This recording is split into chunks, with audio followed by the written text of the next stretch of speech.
Hi everyone, this is Dr. Stephanie Reznick. I'm a board-certified internist and one of the doctors on call available through Oscar. In this segment on COVID-19, also known as the novel coronavirus, I'm going to be discussing some ways the pandemic may be affecting your summer plans.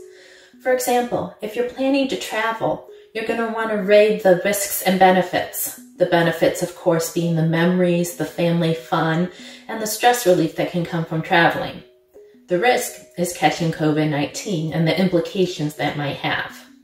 Some questions you may want to ask before traveling is how widespread is COVID-19 at your travel destination? You may also want to consider how widespread is COVID-19 in your current community. You don't want to inadvertently spread the virus.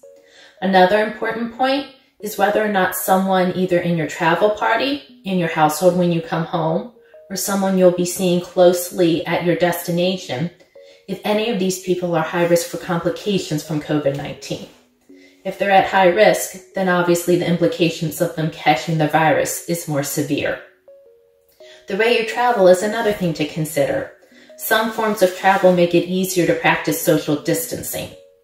If you're traveling in your own car with only your household members, it's a lot easier to stay 6 feet away from strangers or people not in your household than it is if you're traveling in busy airports or train stations.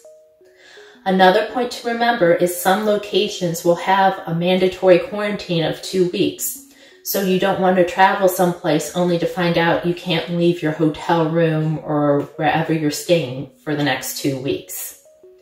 Finally, remember that if you were to catch COVID-19, how problematic would it be for you to stay home and not go to school or work while you recover?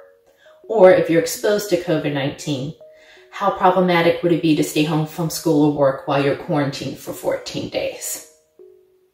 In regards to other activities that the summer is full of, going to the public pools, playgrounds, barbecues, etc., there are several other things you want to keep in mind. First, check with local authorities as some public parks, pools, and playgrounds are not open.